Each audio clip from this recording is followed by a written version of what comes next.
Inductance of solenoid, inductance of solenoid, inductance का मतलब होता है इंड्यूस करना, है ना। यहाँ पे इंडक्टेंस कॉइल को रिप्रेजेंट कर रहा है ना।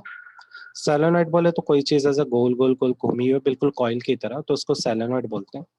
अब अपने को यहाँ पे क्या देखना है कि अगर किसी सोलेनोइड में एक कॉइल है मेरे पास मान लो, और उसमें मैं करंट पास करता हूँ जिसमें, अब जाहिर बात है एक बेसिक फिनोमेना तो अभी यहाँ पे पूरा हमें समझ में आ गया कि मान लो अगर आपके पास कोई कॉइल है और इस कॉइल में अगर आप करंट पुट करते हो, करंट पास करते हो, तो ये करंट पास होने पर उस कॉइल में मैग्नेटिक फील्ड प्रोड्यूस होगी। ये तो बेसिक अभी तो एकदम बच्चे बच्चे को समझ में आ गया, इतने चैप्टर में वही घूम फिर के पढ़ते आ रहे। तो मैं बोल सकता हूँ कि कितनी फ्लक्स बढ़ेगी वो निर्भर करता है कि आप कितना करंट दो, बरोबर। इसके बाद अब आप कॉइल है, कॉइल को आप डायरेक्ट करंट दे रहे हो, है ना, बीच में कोई सोर्स नहीं है, नहीं कुछ और अल्टरनेटिव चीज अटैच है। तो यहाँ पर मैं बोल सकता हूँ कि यहाँ पर आप जो कर रहे हो वो सेल्फ इंडक्टेंस कर रहे हो, कि आप डायरेक्ट बैटरी के करंट को कॉइल में दे रहे हो। चलो ये भाग भी हम पहले से जानते हैं, self inductance correct. Self inductance जैसा सेल्फ स्टडी करते हैं ना बच्चे, जो कुछ बच्चे होते हैं ना जो सेल्फ स्टडी करते हैं, यानी अपनी एनर्जी अपने लिए इस्तेमाल करते हैं, उसको सेल्फ इंडक्टेंस बोल सकते हैं ना। तो उसी को कंपेयर करें तो ये कॉइल बिल्कुल वैसे ही होता है, ये बैटरी की एनर्जी को अपने को ही मैग्नेटिक फील्ड बनाने में यूज करता है, समझ गए, इसलिए सेल्फ इंडक्टेंस, जिसको एल सिंबल से रिप्रेजेंट कर रहे हैं। दूसरा चीज, अच्छा और कितनी ज्यादा मैग्नेटिक फील्ड बनेगी, हाँ सामा, किस पे निर्भर करता है। जैसे मेरे को अगर कॉइल में ज्यादा मैग्नेटिक फील्ड चाहिए तो क्या करूं मैं। चलो मैं एक काम करता हूँ, यहाँ से 1000 वोल्ट दे देता हूँ, उसके बावजूद मान लो कॉइल में नहीं बन रही है उतनी मैग्नेटिक फील्ड, तो क्या करना चाहिए, क्या करूं ऐसा जिससे ज्यादा मैग्नेटिक फील्ड बने। हाँ साइमा फरहान, बहुत आसान है, number of turns of coil बढ़ा दो, समझ गए ना। तो मैं एन पुट कर रहा हूँ, एन का मतलब हाँ क्या, नंबर ऑफ टन्स पे बढ़ा दो, जितना number of turns of coil बढ़ाओगे उतना ज्यादा मिलेगा कि नहीं मैग्नेटिक फील्ड, तो कॉइल को लपेटना बढ़ा दो।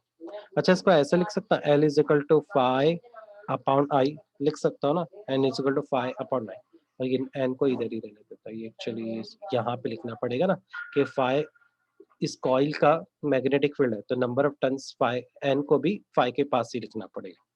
तो ये अपनी देखो इक्वेशन बनी है, काफी हद तक हम लोग इक्वेशन के अभी तक दूर दूर तक नजदीक नहीं आए, जो यहाँ पे ये इक्वेशन के पास पहुंच गए।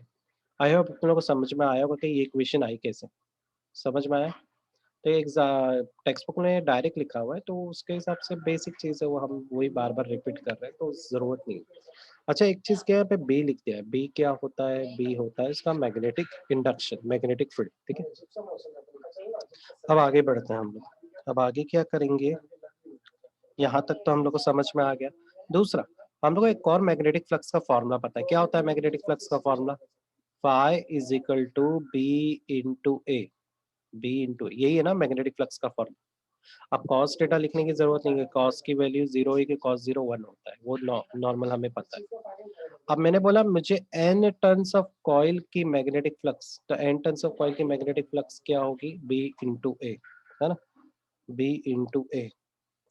चलो, और यहाँ पे फाइव पे हम लोग बी लिखेंगे, ये एन के बारे में बाद में देखते हैं, पहले इतना तो आई होप तुम लोग को समझ में आ गया होगा, five B is equal to B into A कैसा आया।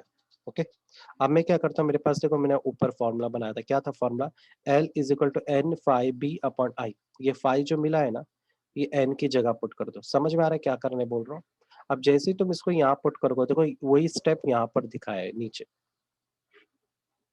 N five B upon I लिखा है, फिर इस फाइव की जगह पे तुमने क्या पुट कर दिया, B A.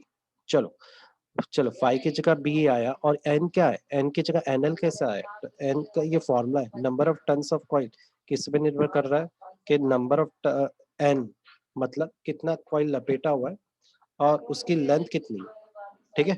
Number of turns of coil का भी फॉर्मूला क्या, एन अपॉन एल, करेक्ट। तो कैपिटल एन क्या हो जाएगा, स्मॉल एन इंटू एल, तो ये कैपिटल एन की जगह क्या ले लिया, एन एल ले लिया। ओके, क्लियर है ये, आई तो एज इट इज है।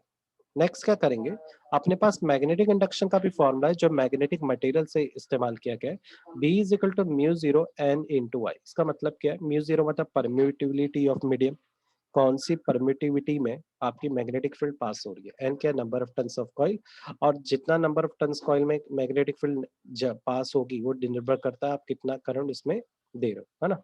यानी यहाँ पे जो फॉर्मूला लिखा है वो बरोबर है। तो अब मैं क्या करूँ, इस बी की जगह पर ये पुट कर दूंगा, ये म्यू 0 एन आई। समझ में आ रहा है ना?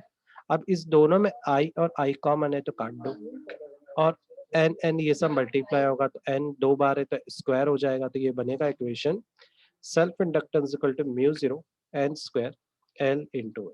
अब ये सर क्या कर रहे हैं हम लोग, अरे ये सोलेनोइड का एक फॉर्मूला बना रहे हैं, इस फॉर्मूले के जरिए सोलेनोइड का इंडक्टिविटी पता कर सकते हैं। समझ में आया क्या कर रहे हैं हम लोग? खत्म। अब मैं क्या करता हूँ नेक्स्ट, ये जो स्मॉल एल दिखाई दे रहा है तुम लोग को साइमा फरहान, इसे लेफ्ट साइड ले लो, तो ये हो जाएगा हाँ capital L upon small L is equal to mu 0 N square A. A कहाँ से आया, ए तो पहले से था वही लिख दिया। अब देखो ए का मतलब क्या, एरिया होता है। देखो यहाँ पे जो कॉइल है वो कैसा है, लपेटा हुआ है, किस तरह से लपेटा हुआ है, सर्कुलर। सर्कल के एरिया का फॉर्मूला क्या है, पाई आर स्क्वायर। ठीक है। अब डायमीटर के बारे में तुम जानते हो, डायमीटर क्या होता है, रेडियस। अगर मैं रेडियस के हिसाब से बोलूँ डायमीटर, एक डायमीटर में दो रेडियस, मतलब एक डायमीटर दो रेडियस को मिलाने से बनता है। सही बात है कि नहीं? तो एक रेडियस के अंदर कितना डायमीटर होता है, डायमीटर का आधा हिस्सा। बरोबर समझ रहा है ना क्या लिख रहा हूँ मैं? अब मैं क्या हाँ करूंगा, सर। ये जो रेडियस है ना इसकी जगह मैं डी अपॉन टू लिख सकता हूँ, पर रेडियस तो स्क्वायर में, तो ये हो जाएगा डी स्क्वायर अपॉन 4। 2 का स्क्वायर 4 हो जाता है ना। तो जरा देखो यहाँ पे एरिया की जगह पे मैंने ये वैल्यू पुट की है, pi D square upon 4। I hope समझ में आया होगा किस तरह से किया। डी क्या है, सोलेनोइड का डायमीटर है, वो तो नॉर्मल है। खत्म। इतना इक्वेशन बनाने के बाद आपको स्टॉप कर देना और रिलेशनशिप ये बताना है कि एल के बराबर एन आ रहा है और एल के बराबर डी भी आ रहा है ना?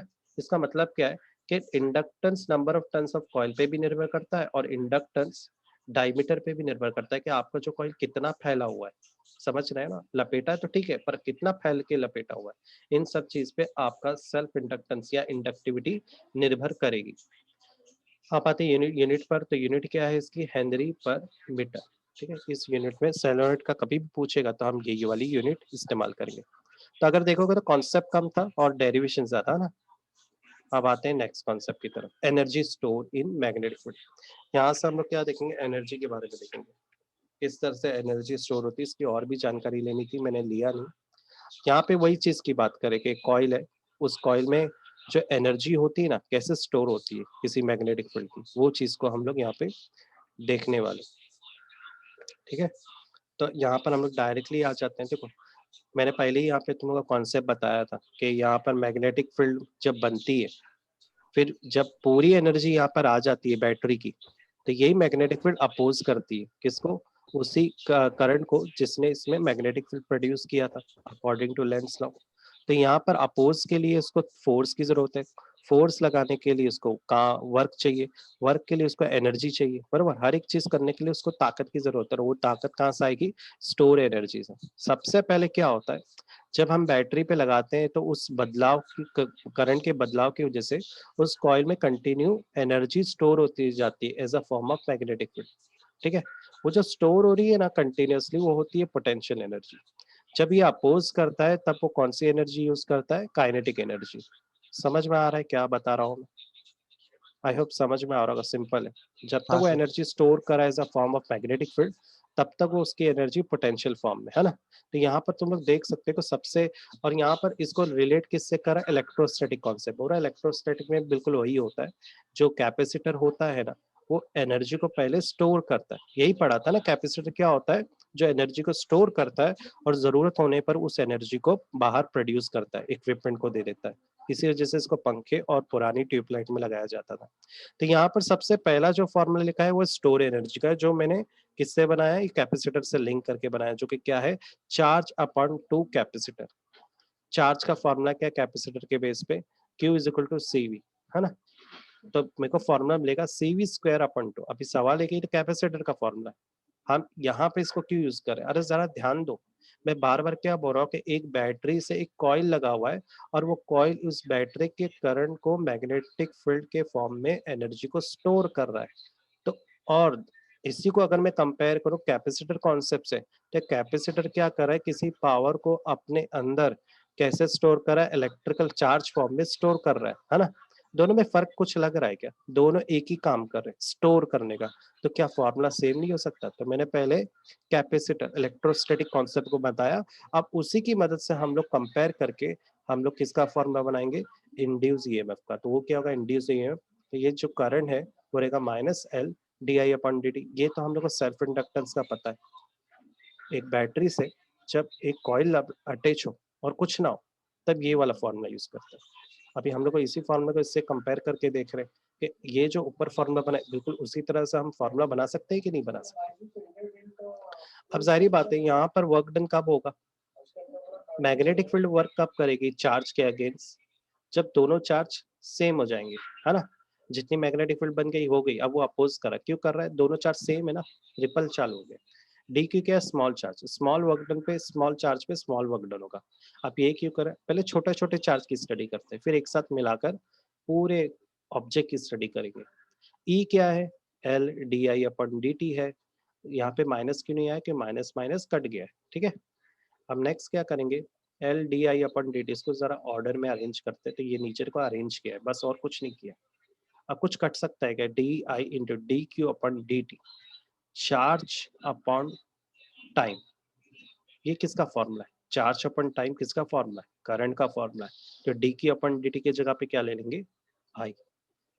तो ये फॉर्मूला आया एक स्मॉल वर्क डन का। मुझे अगर पूरा वर्क डन पता करना है किसी कॉइल में होने वाला वर्क डन करंट के जरिए, तो वो क्या रहेगा? पूरे को इंटीग्रेशन करेंगे जीरो से करंट तक, है ना। L I D I, L जो होता है इंडक्टेंस वो आउट कर देंगे, सिर्फ आई अंदर बचेगा। तो आई और डी आई को जरा कंपेयर करो, ये बिल्कुल ऐसे नहीं लग रहा है? एक्स डी एक्स, है ना, बिल्कुल वैसे दिख रहा है ना साइमा फरन। तो फॉर्मूला क्या होता है एक्स डी एक्स का? X square upon two. वही फॉर्मूला देखो यहाँ पे लिखा है, आई स्क्वायर अपॉन टू, पर रीअरेंज किया। देखो एक वैल्यू जीरो, तो जारी बात है ये वैल्यू भी बचेगी, तो इसलिए डायरेक्ट उसने लिख दिया आई स्क्वायर अपॉन टू और रीअरेंज भी कर दिया। आई होप समझ में आ रहा होगा, है ना साइमा? कि इसको डिटेल में समझाने की जरूरत है क्या? हाँ फरहान, साइमा।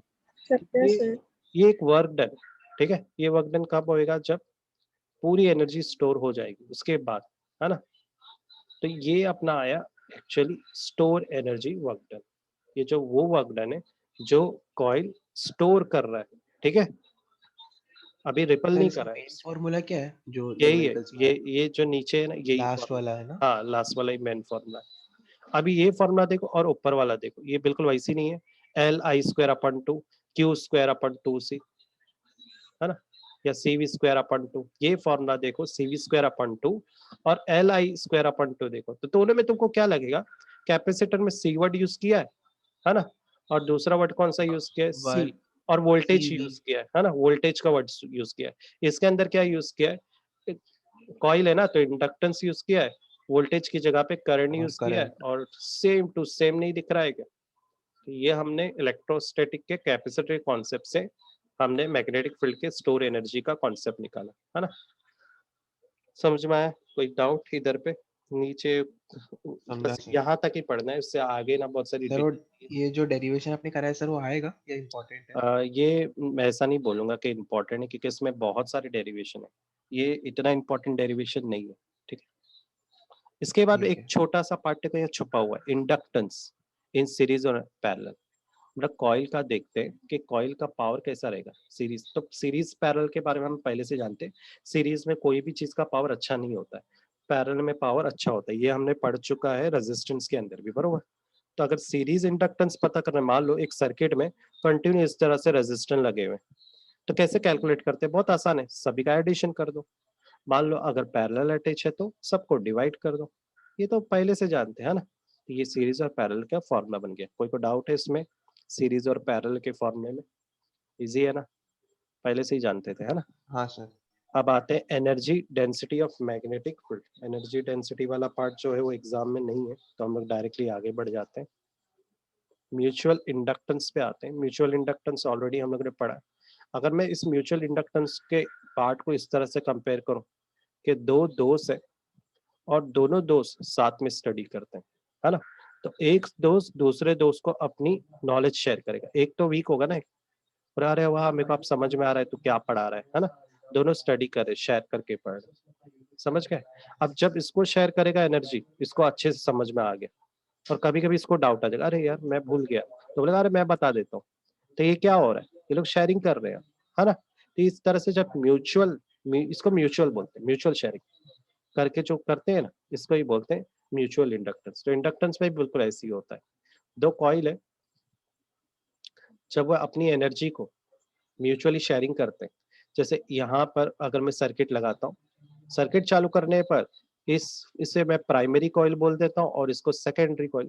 जब प्राइमरी कॉइल में मैग्नेटिक फील्ड आएगी तो ये मैग्नेटिक फील्ड सेकेंडरी कॉइल तक जाएगी, बरोबर के नहीं। सेकेंडरी कॉइल में जब मैग्नेटिक फील्ड जाएगी, वो मैग्नेटिक फील्ड इसके वायर में एज अ कॉन्सेप्ट फॉर्म में जाएगी, करंट फॉर्म में, जिसको हम गैल्वेनोमीटर से डिफ्लेक्शन कर लेंगे। तो यहाँ पर क्या हो रहा है, प्राइमरी कॉइल की मदद से सेकेंडरी कॉइल में मैग्नेटिक फील्ड प्रोड्यूस हो रहा है कि नहीं, शेयरिंग, म्यूचुअल इंडक्टेंस। समझ में आ रहा है कि नहीं, एग्जाम्पल से समझ में आया फरहत साइमा? तो आई होप समझ में आया होगा, ये ऑलरेडी हम लोग कर चुके हैं, है ना, मैंने नोट से पढ़ाया था तुम लोग को, है ना। तो अब आते हैं हम लोग इस पार्ट में। एक मिनट में चलो फोन आया तभी उठाऊंगा। हाँ, स्टार्ट करते हैं। ये ऑलरेडी हो चुका है तो थोड़ा सा फास्ट जाएंगे इसमें। म्यूचुअल इंडक्टेंस को कैपिटल एम से रिप्रेजेंट करते हैं, है ना। ये बिल्कुल सेल्फ इंडक्टेंस की तरह होता है, सिर्फ फर्क क्या होता है, एक कॉइल के साथ सब कुछ अटैच है, दूसरे कॉइल के साथ कोई भी पावर सप्लाई अटैच नहीं होता। इस कॉइल की मदद से हम लोग वो सप्लाई इसे देने वाले।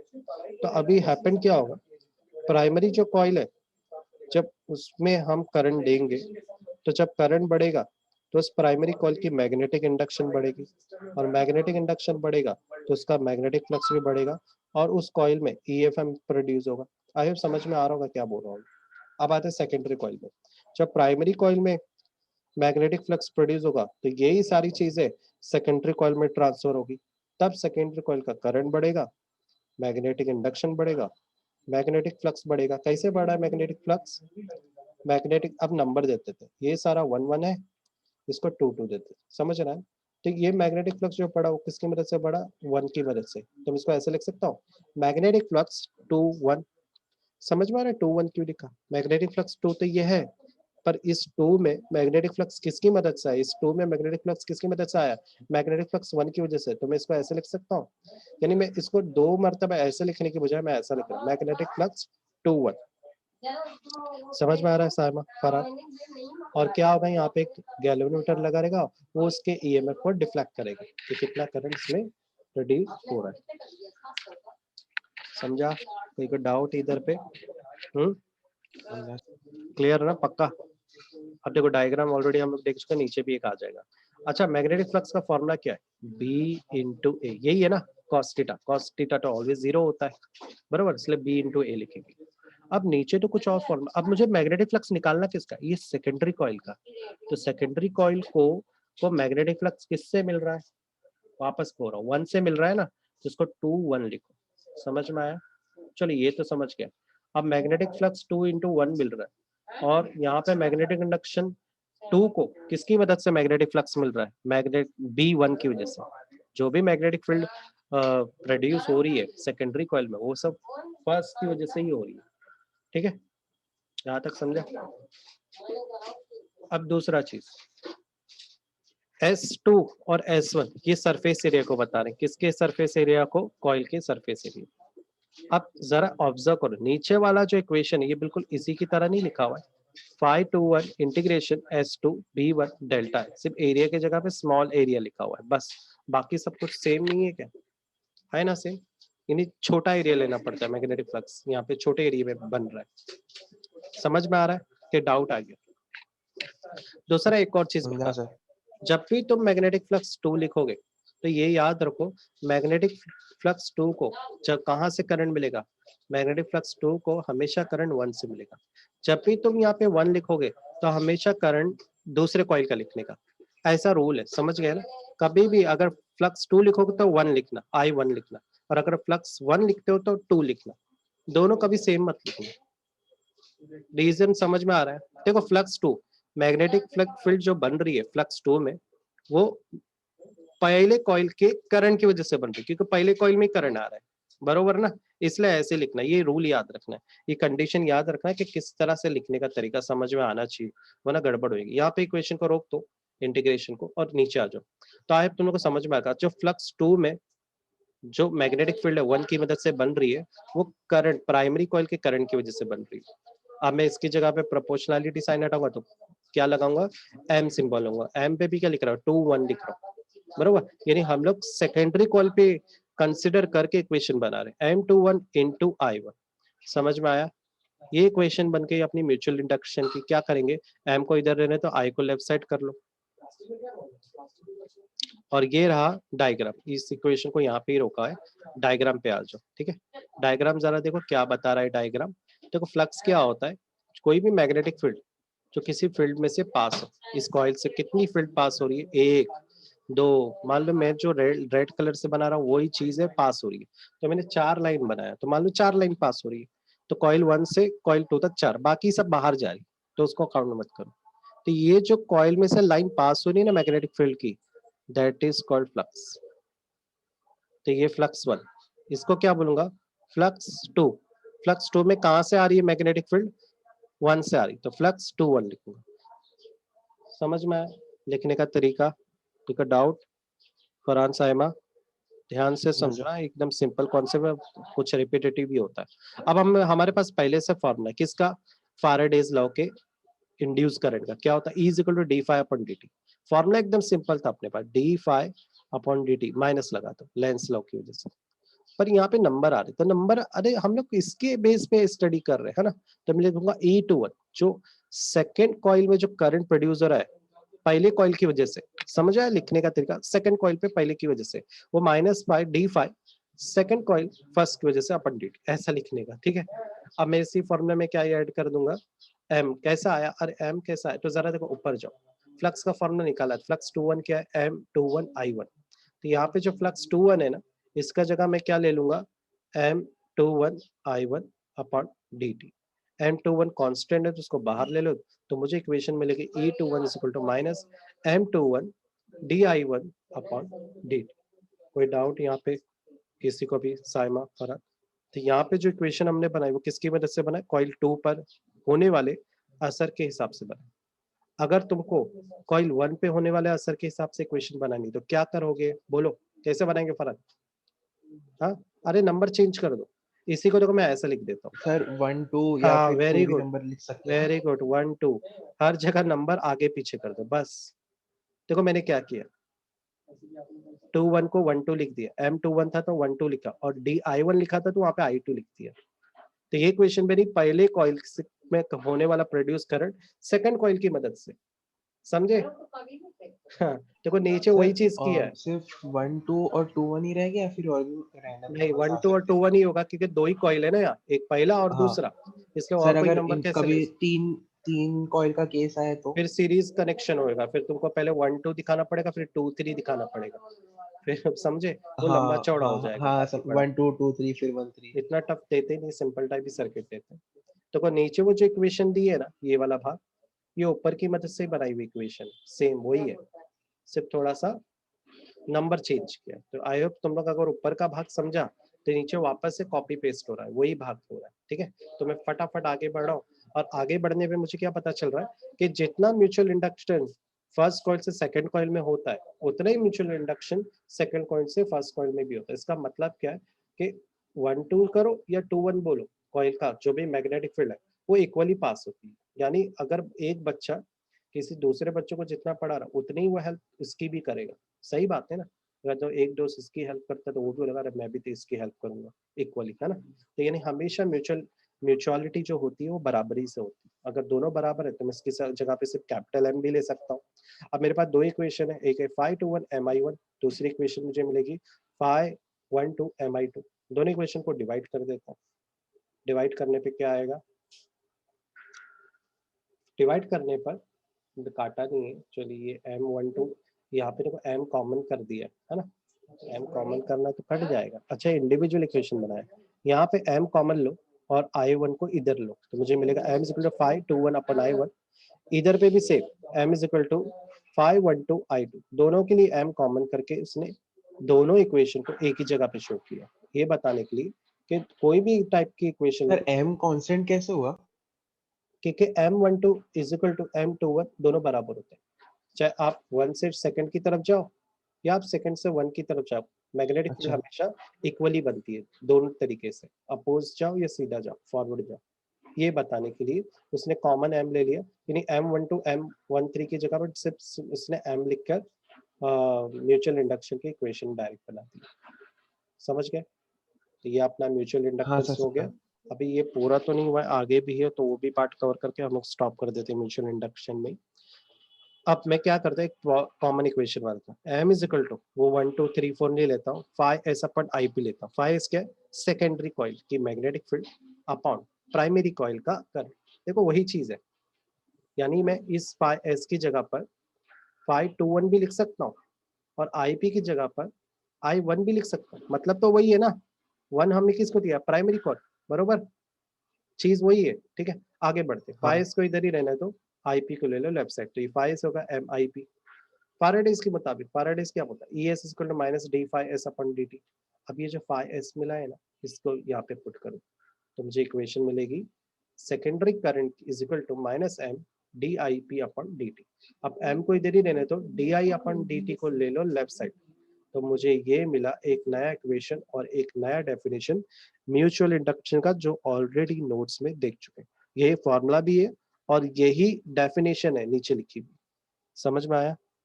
खत्म, यहाँ पे म्यूचुअल इंडक्शन कॉन्सेप्ट खत्म हो गया। इसकी यूनिट क्या होगी? तो सेल्फ इंडक्टेंस और म्यूचुअल इंडक्टेंस की यूनिट सेम होती है। आप ये ओम्स भी ले सकते हो, ओम्स सेकंड, या 1 हेनरी हेनरी भी ले सकते हो, दोनों यूनिट यूज करते हैं। डायमेंशन सेम रहेगी, जो डायमेंशन सेल्फ इंडक्टेंस की थी वही डायमेंशन म्यूचुअल इंडक्टेंस की भी रहती है। ठीक है, आगे नेक्स्ट जो कॉन्सेप्ट हम लोग करेंगे वो कोएफिशिएंट ऑफ कपलिंग करना है। कपलिंग के बाद खत्म, एक ही कॉन्सेप्ट बाकी एक्चुअली, और अपने पास 7 मिनट है, क्या बोलते कर ले? चल कर लेते हैं, एक ही कॉन्सेप्ट बचा है, लास्ट कॉन्सेप्ट, और चैप्टर खत्म हो गया। ट्रांसफार्मर तो ऑलरेडी पढ़ चुके हैं, है ना। कपलिंग क्या होता है? तो इस कॉन्सेप्ट में हम ये देखेंगे कि कॉइल 1 से, ये अपन म्यूचुअल इंडक्शन को ही कंटिन्यू करने वाला है, ये कॉन्सेप्ट ही। तो हम लोग यहाँ पे क्या देख रहे थे कि एक कॉइल से, मतलब पहले कॉइल से जो मैग्नेटिक फ्लक्स है वो कॉइल 2 में जा रहा था कि नहीं? तो कितनी मैग्नेटिक फील्ड जा रही है? मतलब जितना जाए मैग्नेटिक फ्लक्स उतना ही ज्यादा यहाँ पे। अब एक चीज मैं बता रहा हूँ, देखो कॉइल 1 से जो फ्लक्स है वो किस पे जा रहा था? कॉइल 2 में जा रहा था, बरोबर के नहीं? अब कितना ज्यादा मैग्नेटिक फ्लक्स कॉइल 2 में जाएगा, वो किस पे निर्भर करता है? वो निर्भर करता है कि फर्स्ट कॉइल पे आप कितना करंट पास कर रहे हो। जितना ज्यादा करंट फर्स्ट कॉइल में पास करोगे उतना ज्यादा प्राइमरी कॉइल में फ्लक्स बनेगा, और जितना ज्यादा प्राइमरी कॉइल में फ्लक्स बनेगा उतना ज्यादा सेकेंडरी कॉइल में भी फ्लक्स बनेगा, बरोबर। तो फ्लक्स का लेना देना किससे? करंट से। तो अगर आप कोई ऐसा मेथड लगाओ जिसके जरिए, ठीक है, ये मेथड मैंने बता दिया आपको करंट बढ़ा के, है ना। तो ऐसा कोई मेथड जिससे आप किसी किसी चीज के कॉइल 1 से कॉइल 2 में, कॉइल 1 से कॉइल 2 में जब ट्रांसफर होगा मैग्नेटिक फ्लक्स, तो फ्लक्स बढ़ना चाहिए। अगर आप फ्लक्स बढ़ा रहे हो तो वो मेथड को कपलिंग बोलते हैं। तो कपलिंग कपल से आया, मतलब दो कपल है, एक की आप एनर्जी बढ़ाओ तो दूसरे की भी बढ़नी चाहिए। दो स्टूडेंट है, एक को आप मोटिवेट करो, वो दूसरे फ्रेंड को मोटिवेट ही कर देगा पढ़ाने में। समझ में आ रहा है क्या? अरे मेरे को एक आइडिया आया, मैं तेरे को बताऊंगा ना, तू भी जोश में आ जाएगा, जैसे इसको बताएगा ये भी जोश में आ जाएगा। तो ये तभी मुमकिन है जब पहला वाला बच्चा जोश में हो, तभी वो दूसरे को जोश में ला सकता है।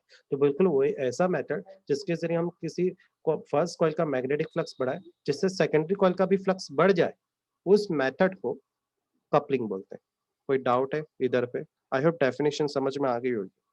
तो कपलिंग का लेना देना किससे? इसको उल्टा भी बोल सकते हैं, आप फर्स्ट कॉइल से सेकेंडरी कॉइल की तरफ अगर बढ़ाते हो तो भी कपलिंग होगी, या 2 से 1 की तरफ बढ़ाओगे तो भी होगी। समझ गए? एक से दूसरे की तरफ आपको क्या करना है? मैग्नेटिक फ्लक्स को बढ़ाना है, तो कपलिंग हैपन होती है। समझा साइमन, फरहान? कोई डाउट? कपलिंग क्या होती है? क्लियर है? हाँ सर समझा। हाँ अब सर अपने पास समझा। ऑलरेडी एक फॉर्मूला था, अभी अपन ने म्यूचुअल इंडक्शन का फॉर्मूला बनाया, क्या था? E secondary coil upon D I upon D T, यही फॉर्मूला बनाया था कि नहीं म्यूचुअल इंडक्शन का, है ना? यही बनाया था। अब इस फॉर्मूला को मैं ऐसे भी लिख सकता हूँ, म्यूचुअल इंडक्शन डायरेक्टली प्रोपोर्शनल है, इस फॉर्मूले से पता चल रहा है कि ये इसके बराबर है, तो मैं इसको ऐसा बोला, mutual induction is directly proportional to ES secondary coil का करंट, बोल सकता हूँ ना अगर ऐसा है। अब मुझे दूसरा ये भी पता, ES का मतलब क्या है, ES मतलब सेकेंडरी कॉइल का करंट कैसे प्रोड्यूस होगा, जब प्राइमरी कॉइल में करंट आएगा तब, यानी मैं इस ES को E21 भी लिख सकता हूँ। तो can I write like this, M is directly proportional to E21, देखो वही चीज लिखी है कि नहीं नीचे जो मैं बोल रहा हूँ, इसका मतलब सेकेंडरी ही होता है, ES ही है इसका मतलब। समझ में आया, कोई डाउट इधर पे? अब सेकंड कॉइल में कितना करंट, जितना ज्यादा करंट होगा सेकंड कॉइल में उतना ही करंट किस पे निर्भर करता है।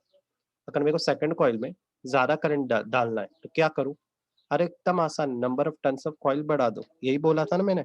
जितना number of turns of coil बढ़ाओगे, कहाँ पे बढ़ाना पड़ेगा, अगर सेकंड कॉइल में करंट ज्यादा चाहिए तो जिधर आपको ज्यादा चाहिए उधर का कॉइल भी बढ़ा दो, अगर सेकंड में चाहिए तो सेकंड का ही नंबर ऑफ टर्न्स कॉइल बढ़ाओ, अगर फर्स्ट में चाहिए तो फर्स्ट का number of turns of coil बढ़ाओ। तो मैं लिख सकता हूँ कि सेकेंडरी कॉइल में अगर करंट प्रोड्यूस करना है ज्यादा मात्रा में तो वहां पे number of turns of coil को बढ़ा दो। चलो ये तो ठीक है, ये K कहाँ से आया, तो एक्चुअली ये जो K है, के यहाँ पे जो K है, K कपलिंग है, क्या है, कपलिंग है, समझ रहा है ना, कपलिंग। और जो फाई है वो बता रहा है कि अगर आपको सेकेंडरी कॉइल में करंट बढ़ाना है तो उसका नंबर ऑफ टर्न्स बढ़ाओ, और कितना बढ़ाओ, मैग्नेटिक फ्लक्स यानी प्राइमरी कॉइल के नंबर ऑफ टर्न्स कॉइल से ज्यादा बढ़ा दो। तो प्राइमरी, अब हम लोग ऐसे ही लिखते हैं ना हमेशा कि अगर आप सेकेंडरी का करंट बढ़ाओगे तो आपको मैग्नेटिक फ्लक्स फर्स्ट शो करनी पड़ेगी, तो यहाँ पर वही किया है, 5-1 लिख दिया है। समझा कि नहीं समझा यहाँ तक? तो यानी अगर मेरे को प्राइमरी कॉइल का फ्लक्स बढ़ाना है तो प्राइमरी का नंबर ऑफ टर्न्स ऑफ बढ़ाना पड़ेगा, कॉइल बढ़ाना पड़ेगा, तो इसका फ्लक्स बढ़ जाएगा। अब मैं लिखता हूँ E21 इज इक्वल टू, अब मैं क्या करता हूँ, अभी देखो मैंने यहाँ पे फ्लक्स की जगह पे मैं क्या ले सकता हूँ, यानी N1 भी ले सकता हूँ कि नहीं, यहाँ कोई भी डाउट आ रहा है किसी भी पार्ट में, या इस पार्ट में या इस पार्ट में, क्लियर है? अब मैंने N1 लिया, यहाँ पर जो N1 और N2 है, नंबर ऑफ टर्न्स, जितना आप बढ़ाओगे उतना आपका कॉइल बढ़ेगा कि नहीं। कॉइल को हम किससे रिप्रेजेंट करते हैं, L1 और L2 से, बरोबर, स्क्वायर रूट से, ठीक है, फॉर्मूला यूज किया है, बरोबर, which is equal to L1 और L2। तो मैं क्या करूंगा, इस N1 और N2 की जगह पर L1 L2 ले सकता हूँ कि नहीं, देखो मैंने वही चीज किया, कुछ नहीं किया, अलग फॉर्मूला नहीं लिखा हुआ है, वो जो एकदम ऊपर का टॉप फॉर्मूला था ना, क्योंकि E1 किसके बराबर था, M के, और M क्या है, M की वैल्यू यही होगी जो ये वैल्यू रहेगी। मैंने N1 N2 की जगह सिर्फ क्या ले लिया, square root of L1 L2 ले लिया। समझ में आ रहा है कि नहीं आ रहा है, कि डाउट आ गया? के तो पहले से था, तो यहाँ पे मैंने लिख दिया। इक्वल क्यों हटाया सर, तो यहाँ पर भी इक्वल को हटाया है, इसलिए मैंने भी हटा दिया। कोई डाउट यहाँ पे, साइमा फरहान, क्लियर है? हेलो, हाँ सर, अरे एकदम क्लियर। हाँ सन्नाटा, पक्का ना? ध्यान से हाँ देखो, सर। यहाँ पे खत्म सर हो गया अपना कॉइस केस खत्म, इसी को आगे देखते हैं। अगर आपका कपलिंग ज्यादा रहेगा तो अच्छी बात है ना, कि इसका मतलब क्या, दो कॉइल टाइटली कपल है, मतलब मजबूती से उसमें मैग्नेटिक फील्ड है। अगर आपका कपल कम है, इसका मतलब मैग्नेटिक फ्लक्स भी कम है, बरोबर, तो लूजली कपल होंगे। अगर आपका इंडक्टेंस बराबर हो तो इसका मतलब क्या है कि सेल्फ इंडक्टेंस होगा, म्यूचुअल इंडक्टेंस कभी नहीं होगा। उसका रीजन देखो नीचे लिखा है, अगर L1 और L2 बराबर है तो दोनों बराबर है, तो दोनों मिलकर L स्क्वायर हो जाएंगे, सिर्फ एक ही L बच रहा है, इसका मतलब है कि यहाँ पे म्यूचुअल नहीं, एक्चुअली सेल्फ इंडक्टेंस हो रहा है। समझ में आया केस? कोई डाउट है केस में? फरहान, साइमा, आपको यहीं तक पढ़ना है, ज्यादा नहीं पढ़ना है, बस नीचे वाला भाग पढ़ने की जरूरत नहीं है, वो जस्ट पर जानकारी लिखा है। तो यहाँ पे अपना लास्ट केस, लास्ट डेरिवेशन भी खत्म हो गया, और यहाँ पे अपना इलेक्ट्रोमैग्नेटिक इंडक्शन चैप्टर खत्म हो गया। किसी को कोई डाउट इस चैप्टर में?